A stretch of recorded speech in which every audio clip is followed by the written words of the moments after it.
नीरे गा नीरे सा ओ,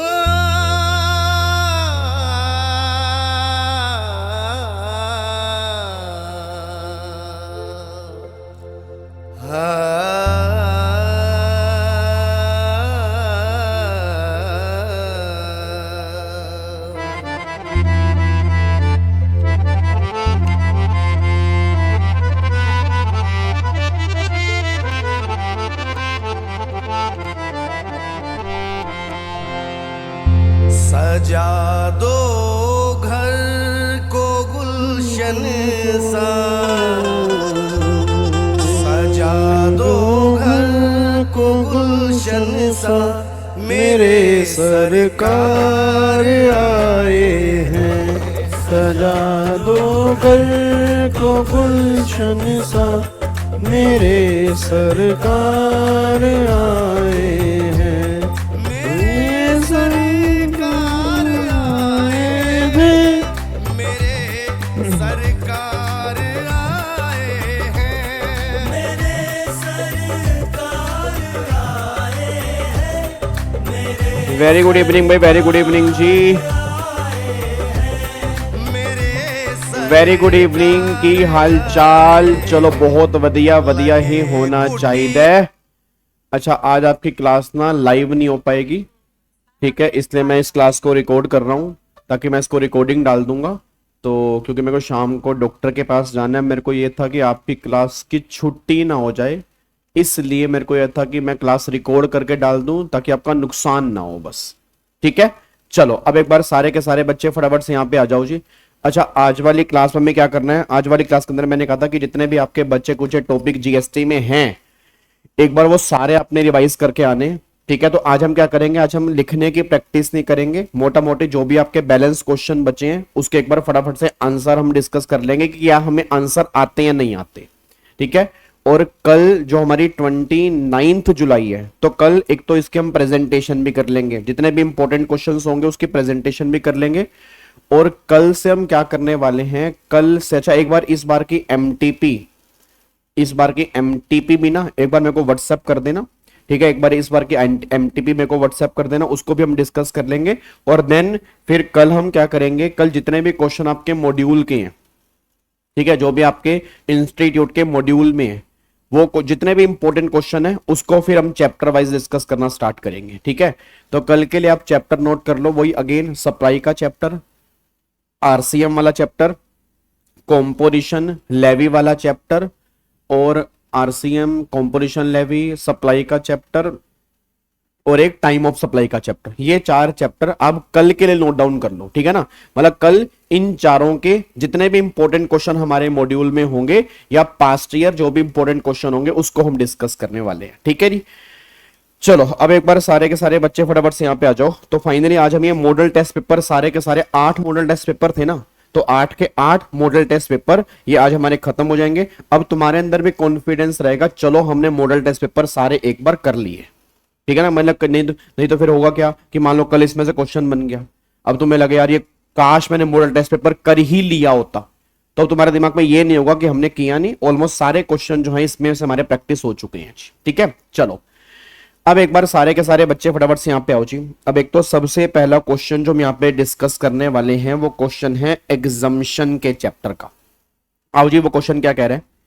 कह रहे हैं नाथ सर्विसेज लिमिटेड, मतलब एक कंपनी है Nath service limited, registered under GST, ये पर्सन जीएसटी में रजिस्टर्ड है, is engage in providing various services to the government. मतलब ये कंपनी जो है ये सर्विस किसको दे रही है? ये कंपनी जो है सर्विस गवर्नमेंट को दे रही है। किसको सर्विस दे रही है? गवर्नमेंट को सर्विस दे रही है। The company provide the following information in respect of services provided during the month of April. अब ये अप्रैल के महीने में सर्विस दे रही है। तो पहला वो कह रहे हैं supply of manpower for cleanness of roads not involving any supply of goods. मेरा पूरी क्लास से क्वेश्चन है। अब वैसे ये पॉइंट तुम्हें याद नहीं आ रहे होंगे, याद करो, हमने गवर्नमेंट की ना काफी सारी सर्विसेज की थी और आपको मैंने कहा था कि सारी सर्विसेज करने की रिक्वायरमेंट नहीं है, क्योंकि अगर आप सारी एग्जामिशन की सर्विसेज करोगे तो बहुत सारे प्रोविजन भूल जाओगे। तो मेनली जो मोस्ट इंपॉर्टेंट है वो सारा हमने कंप्लीट किया था। उसके अंदर एक पॉइंट था गवर्नमेंट की सर्विसेज। अगर हम मैन पावर की सर्विसेज दे रहे हैं गवर्नमेंट को तो वो सर्विस एग्जम्प्ट है, बट उसमें गुड्स की सप्लाई नहीं होनी चाहिए। सर्विस की सप्लाई हो रही है तो एग्जम्प्ट है, अगर वो गुड्स की सप्लाई है तो एग्जम्पशन में कवर नहीं है, फिर वो टैक्सेबल है। अब वो स्पेसिफिकली कह रहा है कि not involving any supply of goods, वो गुड्स की सप्लाई में इन्वॉल्व नहीं है, तो मतलब वो सर्विस की सप्लाई में इन्वॉल्व है, तो ये वाला काम जो है वो एग्जम्पशन वाली कैटेगरी में आएगा, टैक्सेबल वाली कैटेगरी में नहीं आएगा। सेकंड वो कहना चाह रहा है service provided by fair price shop own by Nath services limited by way of sale of sugar under the public distribution system against consideration in the form of commission. अब ये वाली सर्विस बिना एग्जम्पशन में कवर है। बच्चा कह रहा sir ये हमने पढ़ी नहीं है, आपने पढ़ी नहीं है, बट ये पॉइंट एग्जम्पशन में कवर है कि अगर हम ये सर्विस दे रहे हैं, अगर गवर्नमेंट को सर्विस दे रहे हैं तो ये सर्विस भी गवर्नमेंट करी एग्जम्पशन में कवर है, इस पर भी जीएसटी नहीं लगेगा, तो ये पॉइंट भी एग्जम्पशन वाली कैटेगरी में आ जाएगा। अगले पॉइंट पर आओ। अब अगर services of maintenance of street lights in a municipal area involving replacement of defunct lights and other spare along with maintenance, generally replacement of defunct lights and other spares constitute 35% of the supply of service। ये point तो हमने I think RTP के अंदर भी discuss किया था, या मेरे को याद आ रहा है अमेंडमेंट क्लास के अंदर भी डिस्कस किया था। याद है वो म्युनिसिपैलिटी वाला जो अमेंडमेंट आई थी, कि अगर म्युनिसिपैलिटी अपने ऑफिस के लिए कोई सर्विस ले रही है तो उस पर जीएसटी लगेगा, बट अगर मान लो म्युनिसिपैलिटी कोई सर्विस ले रही है पब्लिक फंक्शन परफॉर्म करने के लिए तो वो एग्जम्प्ट है, बट वो एग्जम्प्ट तब है अगर उसमें जो गुड्स का पोर्शन है वो 25% तक है, सर्विस का पोर्शन जो है वो 75% या उससे ज्यादा है। अब यहां पर वो कह रहे थे गुड्स का पोर्शन जो है उसने बोला replacement of different lights and other spares जो हैं वो कॉन्स्टिट्यूट करते हैं 35% of the supply of service. मतलब सर्विस की जो सप्लाई है उसका 35% जो है वो स्पेयर पार्ट्स और जो लाइट्स हैं इसमें इन्वॉल्व है, तो मतलब 25% से ऊपर है गुड्स का पोर्शन, तो ये सर्विस एग्जम्पशन वाली कैटेगरी में कवर नहीं है, ये टैक्सेबल वाली कैटेगरी में कवर है। उसके बाद फिर service of brochure distribution provided under a training programme for which 70% of total expenditure is borne by the government. याद करो ये पॉइंट भी हमने क्लास में डिस्कस किया था कि अगर कोई ट्रेनिंग प्रोग्राम है, अगर उसमें गवर्नमेंट खर्चा जो इंकर कर रही है वो 75% या उससे ज्यादा है, भाई जो गवर्नमेंट खर्चा इंकर कर रही है अगर वो 75% या उससे ज्यादा है फिर तो वो एग्जम्प्ट है, अगर वो उससे कम करे तो फिर वो टैक्सेबल है। अब यहां पे चेक करो वो खर्चा कितना इंकर कर रही है 70%, तो अगर वो 70% इंकर कर रही है तो भैया फिर ये टैक्सेबल वाली कैटेगरी में आएगा, एग्जम्पशन वाली कैटेगरी में नहीं आएगा। तो ये वाली सर्विस भी टैक्सेबल, ये वाली सर्विस भी टैक्सेबल, और पहले वाली दोनों सर्विस एग्जम्प्ट है। अब इसकी प्रेजेंटेशन तो वैसे बिल्कुल सिंपल है। अगर मैं इसकी प्रेजेंटेशन की बात करता हूं, टेबल फॉर्म प्रेजेंटेशन है, मतलब आपको यहां पर पूरा ये लाइन लिखनी पड़ेगी और यहाँ पे एग्जम्पशन, ये पूरी लाइन, यहाँ पे टैक्सेबल, इस तरह से टेबल फॉर्म प्रेजेंटेशन होगी, इसमें कुछ खास है नहीं। ठीक है, चलो अब अगले क्वेश्चन के ऊपर आते हैं जी। अब यहाँ पे आ जाओ। अभी क्वेश्चन ये है, अब इसमें अमेंडमेंट आ चुकी है जी, क्योंकि ये पुराना मॉडल टेस्ट पेपर है ना, अब इसमें अमेंडमेंट आ चुकी है। चेक करना क्वेश्चन क्या कह रहा है। कह रहा है how a return can be revise after filing of the same if some changes are required to be made.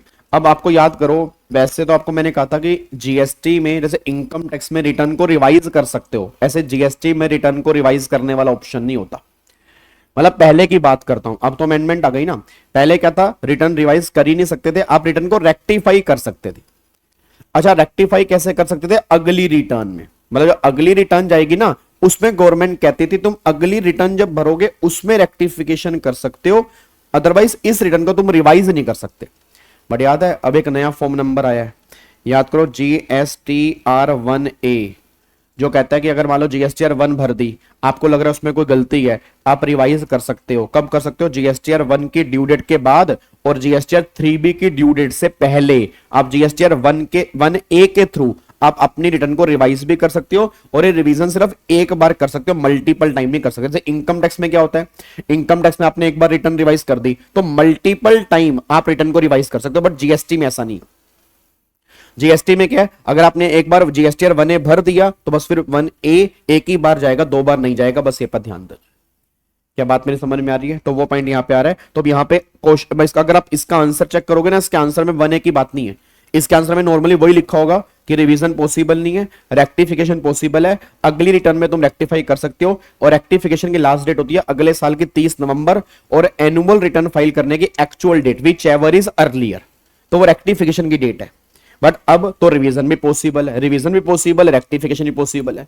तो रिवीजन तुम कर सकते हो, कोई दिक्कत वाली बात नहीं है। जीएसटीआर 1A के अंदर कर सकते हो और 1 की ड्यू डेट के बाद और 3B की ड्यू डेट से पहले आप यहां पे रिवीजन कर सकते हो। ठीक है, अब उसके बेस पे इसका आंसर बनेगा।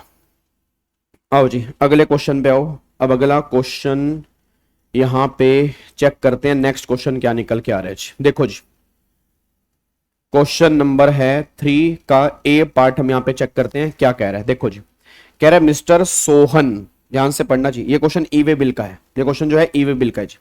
मिस्टर सोहन ए ट्रेडर है, registered under GST in Delhi, is engage in the wholesale business of toys of kids.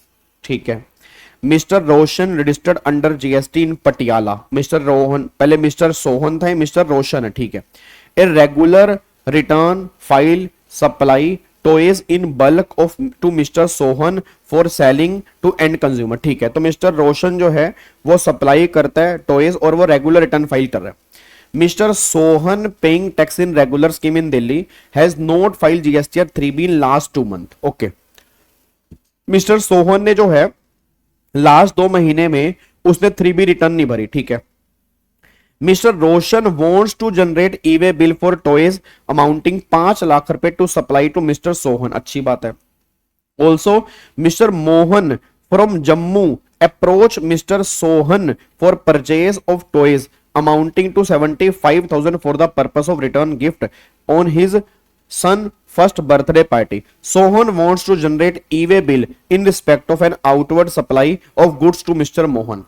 अब यह कहना है एग्जामिन करो reference to provision whether Roshan and Sohan can generate e way bill. तो भैया आप सिंपल सी बात समझ लो, पहले यहां पे 2 लोग हैं, एक तो सोहन है और एक रोशन है। रोशन सोहन को सामान दे रहे हैं, रोशन ने रिटर्न भरने में कोई दिक्कत नहीं की, रिटर्न भरने में सोहन ने दिक्कत की है। तो ई वे बिल जो है वो याद है block of E way bill वाला, कि अगर आप लगातार 2 महीने की रिटर्न जीएसटीआर 3B की नहीं भरते तो आपका ई वे बिल जो है वो ब्लॉक हो जाता है। या तो लगातार 2 क्वार्टर की रिटर्न नहीं भरते या लगातार 2 महीने की रिटर्न नहीं भरते तो ई वे बिल तुम्हारा ब्लॉक हो जाएगा। अब ई वे बिल ब्लॉक का मतलब क्या है? अच्छा, ई वे बिल जनरेट करते हैं आउटवर्ड सप्लाई में या इनवर्ड सप्लाई में? तो ऑब्वियस सी बात है आउटवर्ड सप्लाई में। भाई ई वे बिल की बात तो आउटवर्ड सप्लाई में आती है ना, ई वे बिल की बात तो इनवर्ड सप्लाई में आती नहीं है।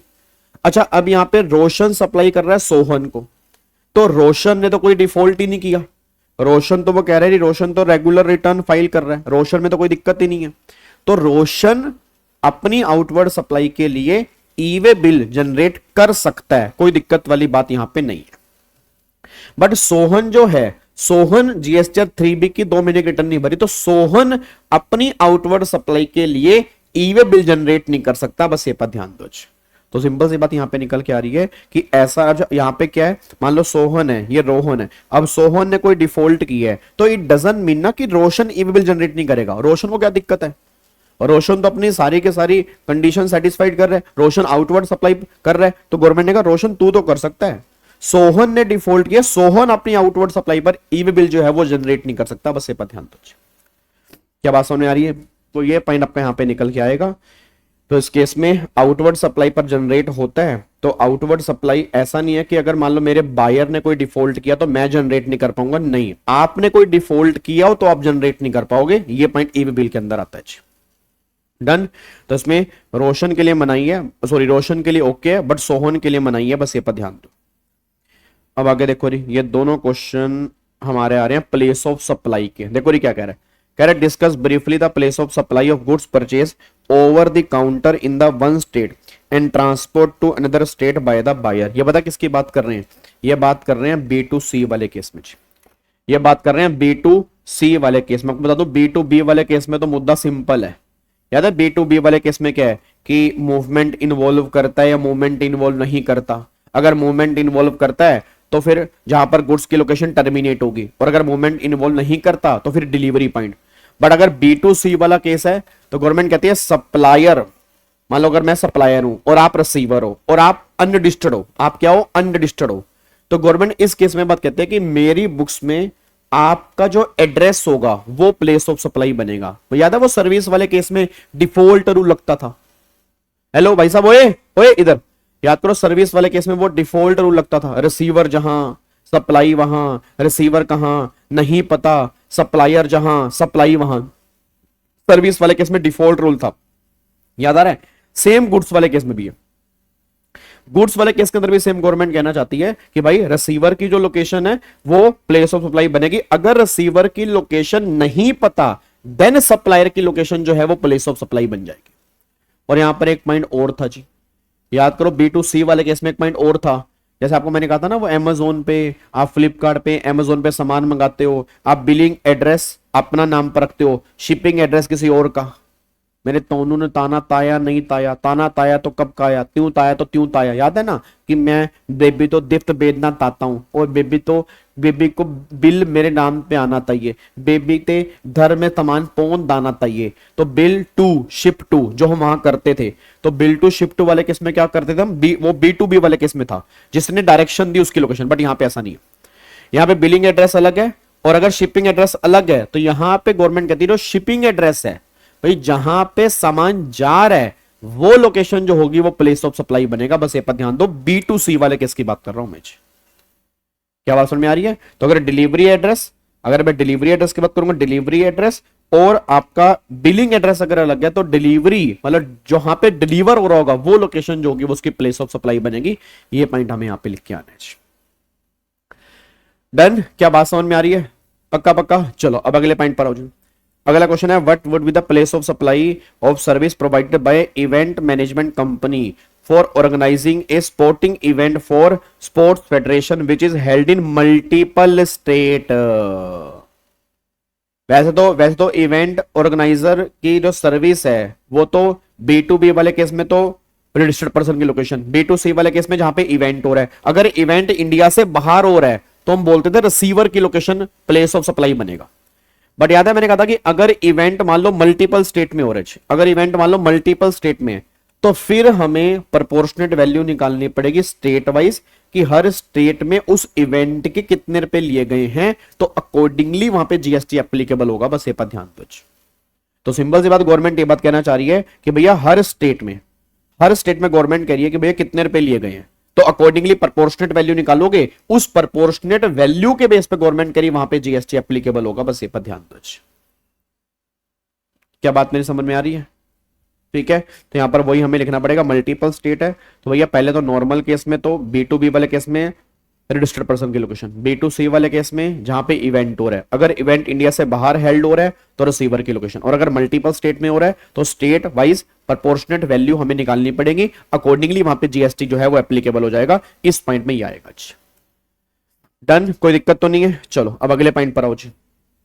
अब यहां पे आ जाओ, अगला क्वेश्चन ये भी हमारा जो है, अब ये क्वेश्चन भी एग्जाम्शन का है जी, ये क्वेश्चन भी एग्जाम्शन का है। आओ जी देखो क्या कहते हैं जी। सर क्या एग्जाम्शन में से भी क्वेश्चन पक्का पक्का बनता है? यस, मतलब 5 नंबर का आप ये मान के चलो कि नॉर्मली एग्जाम्शन में से बन ही जाता है, 5 नंबर का तो नॉर्मली बन ही जाता है जी। अब एक बार यहां पे चेक करते हैं, वो क्या कहना चाह रहे हैं। अब एक बार यहां पे चेक करते हैं, अब यहां पे ध्यान से पढ़ना वो क्या लिखे, ध्यान से पढ़ो वो क्या कहना चाह रहा है। ठीक है जी, देखो यहां पे, अब वो यहां पे बात कहना चाह रहा है, सर्विस, ध्यान से, Keshav limited a registered company of the Chennai Tamil Nadu has provided following education related service for the month of October की बात हो रही है। अब अगर है services of transportation of student faculty, हाँ जी, service of transportation of student faculty staff from home to college and back to जलजोटियन कॉलेज, ए प्राइवेट कॉलेज है, providing degree course in BBA MBA BCom MCom। पहले तो मेरा पूरी class से question है, याद करो ट्रांसपोर्टेशन की सर्विस जो होती है वो स्कूल वाले केस में तो एग्जाम्प्ट होती है, ठीक है, ट्रांसपोर्टेशन की सर्विस जो है वो कॉलेज वाले केस में एग्जाम्प्ट नहीं होती, तो कॉलेज वाले केस में तो टैक्सेबल है। तो यहाँ पे उसने कॉलेज को सर्विस दी है, तो अगर कॉलेज को सर्विस दी है तो ये एग्जाम्पशन वाली कैटेगरी में तो कवर नहीं है, ये टैक्सेबल वाली कैटेगरी में कवर है। आगे देखो जी, फिर वगैरह online monthly magazine containing article and updates in law to student for of परीक्षा law college offering degree course in LLB और एलएलएम, ये एग्जाम्प्ट है जी। याद करो मैगजीन जो होती है, स्कूल वाले केस में एग्जामिशन नहीं है, कॉलेज वाले केस में, मैगजीन वाले केस में एग्जामिशन है। तो यहाँ पे बात हो रही है monthly magazine containing article and obtained in low student of college, तो कॉलेज वाले केस में एग्जामिशन वाली कैटेगरी में कवर है। हाउस कीपिंग की सर्विस किसको मिल रही है? करियर कोचिंग इंस्टीट्यूट को, तो टैक्सेबल है। हाउस कीपिंग की सर्विस अगर एजुकेशनल इंस्टीट्यूट को मिलेगी तो एग्जाम्प्ट है। अब यहाँ पे कोई कोचिंग इंस्टीट्यूट है, तो कोचिंग इंस्टीट्यूट को अगर हाउस कीपिंग की सर्विस मिल रही है तो एग्जाम्पशन यहाँ पे कवर नहीं होगी, ये टैक्सेबल वाली कैटेगरी में आएगा। फिर वो कह रहा है सिक्योरिटी सर्विस दी जा रही है, security service to happy higher secondary school for security in school premises, तो ये एग्जाम्पशन वाली कैटेगरी में कवर है, क्योंकि अगर सिक्योरिटी की सर्विस अगर आपको दी जाती है स्कूल में, मतलब अप टू हायर सेकेंडरी, तो वो सर्विस एग्जाम्पशन वाली कैटेगरी में कवर है, तो ये भी एग्जाम्पशन आएगा। फिर providing breakfast lunch dinner to student तो of Ayushman medical college offering degree course recognised by law, ये सर्विस टैक्सेबल वाली कैटेगरी में कवर होगी, क्योंकि अगर स्कूल को दी जा रही है ये कैटरिंग की सर्विस जो है, ये आपका मिड डे मील या ब्रेकफास्ट की सर्विस है, स्कूल वाले केस में एग्जाम्प्ट है, कॉलेज वाले केस में एग्जाम्प्ट नहीं है। तो ये कॉलेज वाला केस है, तो इसमें सर्विस जो है वो टैक्सेबल है। तो एक ये टैक्सेबल है, दो तीन सर्विस जो यहाँ पे होंगे 2.5 लाख रुपए, फिर यहाँ पे 50,000 रुपए, फिर 5,80,000 रुपए, ये 3 सर्विस जो है वो टैक्सेबल है, बाकी सर्विस जो है वो एग्जाम्पशन वाली कैटेगरी में आ जाएंगी। क्या बात मेरी समझ में आ रही है? पक्का पक्का रही, कोई दिक्कत तो नहीं है? चलो अब अगले पॉइंट पर आओ जी। अब यहाँ पे आ जाओ अगले पॉइंट पे। अब यहाँ पे देखो ये क्या कह रहा है, कह रहा है आंसर, क्या जी? Answer the following question, following question का आप हमें आंसर दें। बोलो जी क्या आंसर देना है? कह रहा है मिस्टर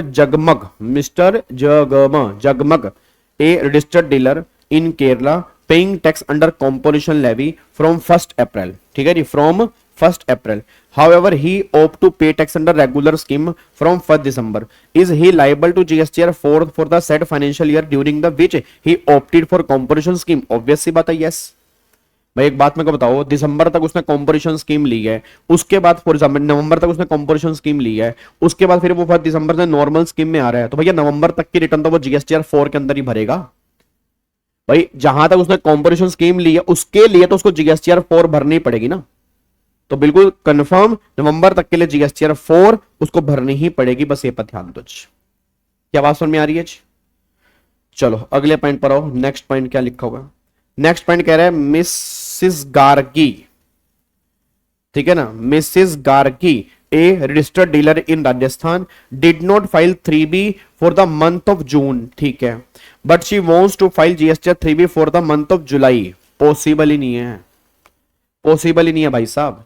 याद करो अगर पिछले कंप्लाइंस आपने सही टाइम पर पूरे किए होंगे तभी अगले कंप्लाइंस आप पूरे कर सकते हो, अगर पिछले कंप्लाइंस आपने सही टाइम पर पूरे नहीं किए होंगे तो अगले कंप्लाइंस तो आप भूल जाओ, ये बात ध्यान दो। अब उसने पिछले महीने की GSTR 3B नहीं भरी, तो अगर पिछले महीने की उसने GSTR 3B नहीं भरी है ना, तो अगले महीने की GSTR 3B छोड़ दो। याद है मैंने कहा था पिछले महीने की GSTR 1 नहीं भरी, अगर आपने पिछले महीने की GSTR 1 नहीं भरी अगले महीने की GSTR 1 नहीं भर सकते, पिछले महीने की GSTR 1 नहीं भरी अगले महीने की आप 3B नहीं भर सकते, पिछले महीने की 3B नहीं भरी अगले महीने का 1 नहीं भर सकते, और पिछले महीने का 3B नहीं भरी तो अगले महीने की 3B भी नहीं भर सकते। तो अगर पिछले महीने की 3B भरी नहीं है तो अगले महीने की 3B का तो मतलब ही नहीं है, बस ये पर ध्यान दो। क्या बात समझ में आ रही है? पक्का पक्का। चलो अब अगला पॉइंट यहां पे आ रहा है जी, क्या एक चार्टर्ड अकाउंटेंट GST प्रैक्टिशनर हो सकता है? बिल्कुल हो सकता है। CA GST प्रैक्टिशनर बन सकता है, बट वही उसको कंडीशन सेटिस्फाइड करनी पड़ेगी।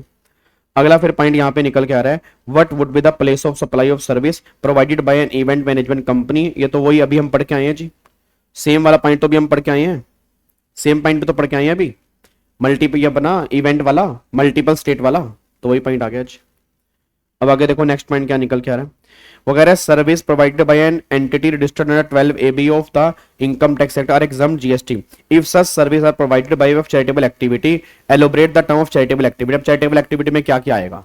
चैरिटेबल एक्टिविटी में हेल्थ आएगा, योगा आएगा, एजुकेशन आएगा, एडवांसमेंट ऑफ एनवायरमेंट आएगा, ठीक है, और आपका हेल्थ हो गया, योगा हो गया, मेडिकल आएगा जी, फिर अपना पुअर पब्लिक के लिए आपके जो सोशल वर्क होते हैं वो चैरिटेबल एक्टिविटी के अंदर आ जाएंगे, तो ये चैरिटेबल एक्टिविटी के अंदर आएगा जी।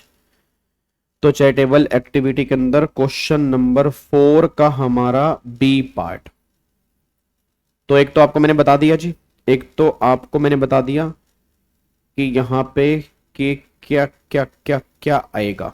4 का बी पार्ट।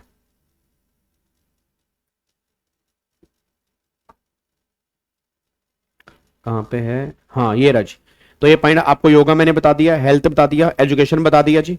योगा हो गया, हेल्थ हो गया, एजुकेशन हो गया, और उसके बाद आपका प्रिजर्वेशन ऑफ एनवायरनमेंट हो गया, ठीक है, एडवांसमेंट ऑफ रिलीजियन, स्पिरिचुअलिटी और पब्लिक हेल्थ आ गया। पब्लिक हेल्थ की केयर एंड काउंसलिंग, ये सब आपके हेल्थ केयर एक्टिविटी के अंदर आ गए, ये सारे के सारे चैरिटेबल एक्टिविटी के अंदर आ गए जी। डन। चलो उसके बाद आओ जी, अब अगले पॉइंट पर आओ, क्या लिख, ये हो गया। अब देन फिर आएगा अगला पॉइंट।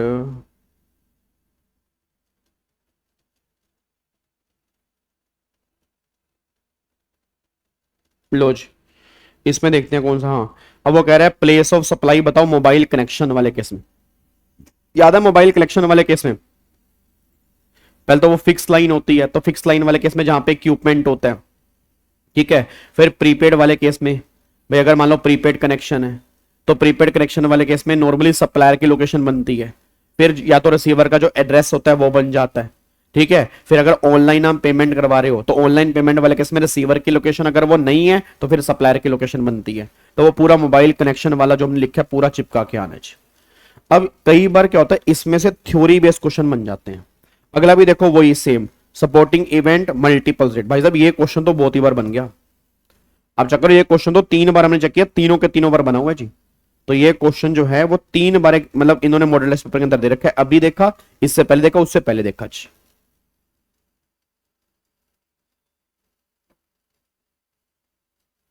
ठीक है जी, डन। अब आ जाओ अगले पॉइंट के ऊपर आओ जी। नेक्स्ट पॉइंट यहाँ पे ये हो गया। अच्छा, अब यहाँ पे डॉक्यूमेंट और device to be carried person in charge 138 also explain the meaning of consignment value. पहली बात तो डॉक्यूमेंट कौन कौन से इसको लेने पड़ेंगे पर्सन इन चार्ज को। इनवॉइस हो गया, ठीक है, अगर इनवॉइस नहीं है तो डिलीवरी चलान हो गया, नहीं तो बिल ऑफ सप्लाई हो गया, ठीक है। फिर डेबिट नोट या क्रेडिट नोट हो गया। उसके बाद मान लो आपका और आपका टैक्स इनवॉइस हो गया। बिल ऑफ सप्लाई अगर मान लो एग्जम्प्टेड है वो हो गया, और आपका बिल ऑफ और टैक्स इनवॉइस, हाँ डिलीवरी चलान, ये पॉइंट हो गया जी, ठीक है। उसके बाद फिर कंसाइनमेंट वैल्यू का मतलब क्या है, तो कंसाइनमेंट वैल्यू में तो सारी के सारी टैक्सेबल वैल्यू प्लस में जीएसटी प्लस में सेस, मतलब एग्जम्प्टेड और नील रेटेड वैल्यू यहां पे कवर नहीं होगी। जो एग्जम्प्टेड और नील रेटेड वैल्यू होती है ना, याद करो मैंने आपको कंसाइनमेंट वैल्यू निकालनी सिखाई थी, उसमें एग्जम्प्टेड और नील रेटेड को बाहर निकालते हैं। तो जितनी भी टैक्सेबल गुड्स और सर्विस तो यहाँ पे जितनी भी टैक्सेबल गुड्स की वैल्यू है उसमें जीएसटी जो आएगा वो जोड़ के और सर्विसेज जोड़ के, मतलब अपना सेस जोड़ के जो वैल्यू आएगी उसको हम कंसाइनमेंट वैल्यू कहते हैं। तो वो पॉइंट यहां पे आपका निकल के आ जाएगा।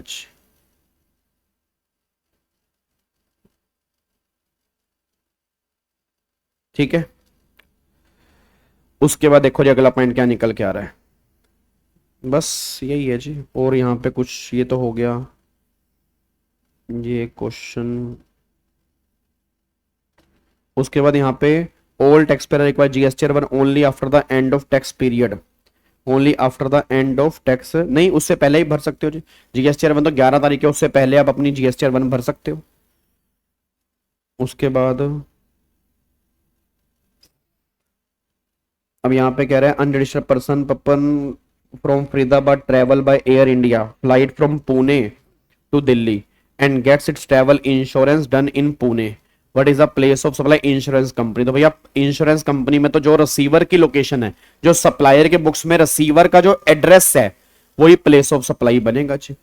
तो भैया अगर ये फरीदाबाद का है तो फ्लाइट ले रहा पुणे से दिल्ली और उसने इंश्योरेंस कहां से लिया, पुणे में लिया, तो ये बंदा रहने वाला कहां, कह रही फरीदाबाद का, तो जो लोकेशन इसकी होगी वो इसका प्लेस ऑफ सप्लाई बनेगी इंश्योरेंस वाली केस में, कि इंश्योरेंस कंपनी के बुक्स ऑफ अकाउंट्स में रिसीवर का क्या एड्रेस है तो उसका प्लेस ऑफ सप्लाई बनेगा जी। ये हो गया, ये क्वेश्चन हो गया, ठीक है। हाँ ये वाला एक हमारा क्वेश्चन जो है, ये एग्जामिशन वाला क्वेश्चन बैलेंस बचा जी। ये एग्जामिशन वाला क्वेश्चन जो है ये हमारा क्वेश्चन एक बार बैलेंस बचा है। आओ जी फटाफट से आओ जी, इसको भी एक बार क्वेश्चन देख लेते हैं एग्जामिशन वाला जी। एक बार चेक करो क्या क्या है। पहला, service provided by private transport operator to vintage girls higher secondary school, तो ये तो एग्जामिशन वाली कैटेगरी में कवर है ना भाई। ट्रांसपोर्टेशन की सर्विस अगर स्कूल वाले केस में तो एग्जाम्प्ट है, ट्रांसपोर्टेशन की सर्विस अगर स्कूल वाले केस में है तो वो क्या मिल जाएगी, एग्जम्पशन वाली कैटेगरी में कवर हो जाएगी। तो ये तो स्कूल है तो एग्जम्पशन मिल गई। फिर service provided bye vehicle parking two general public in A shopping complex, ये जो है वो टैक्सेबल वाली कैटेगरी में है। जनरल पार्किंग जो है वो एग्जम्पशन वाली कैटेगरी में कवर नहीं है। Food supplied by canteen run by hospital in patient वाले केस में तो वो एग्जम्पशन वाली कैटेगरी में कवर है। अगर वो पेशेंट नहीं है उस केस में वो टैक्सेबल वाली कैटेगरी में आएगा। अगले पॉइंट पर RWA registered under GST, maintenance charges 6500 per month है, याद है। अगर मेंटेनेंस चार्जेस 7500 पर मंथ तक हैं तो वो एग्जम्पशन है। अगर 7500 पर मंथ से ज्यादा है तो फिर वो टैक्सेबल वाली कैटेगरी में आएगा। ये पॉइंट आपके यहां पे निकल के आ रहे हैं। ठीक है, और तो बस यहां पे क्वेश्चन नहीं है आपके, तो मोटा मोटी ये क्वेश्चन आपके निकल के आते हैं मॉडल टेस्ट पेपर के अंदर। तो अब हमने I think model test paper में जितने भी मेन पॉइंट थे वो सारे हमने कवर कर लिए। अब एक कल वाली क्लास में कुछ क्वेश्चंस मैं आपको लिख के दिखा दूंगा ताकि आपको राइटिंग समझ में आए। और देन फिर कल एक तो सप्लाई का चैप्टर, टाइम ऑफ सप्लाई का चैप्टर, कॉम्पोजिशन लेवी और RCM, ठीक है, इनके मैं अलग अलग क्वेश्चन लेके आऊंगा। कल इनके क्वेश्चन दोबारा से डिस्कस करेंगे 29, 30, 31 और 1 तारीख, ठीक है, करेंगे। फिर 2-3 की छुट्टी है, 4 तारीख से फिर हम इनकम टैक्स के ऊपर आ जाएंगे। पूरा फोकस हमारा इनकम टैक्स पे रहेगा और इनकम टैक्स पे हम स्टार्टिंग में चैप्टर वाइज ही करेंगे। ठीक है, ये लगा के चलो 4 तारीख से लेके अगस्त एंड तक हम सिर्फ इनकम टैक्स कंप्लीट करेंगे, इनकम टैक्स पे ही रहेंगे। ठीक है, चलो तो आज हम इतनी क्लास करते हैं। ठीक है, सॉरी फॉर इनकन्वीनियंस। ठीक है, thank you so much, god bless you, love you all, bye bye, take care, thank you so much, Jai Hind, thank you so much, bye bye.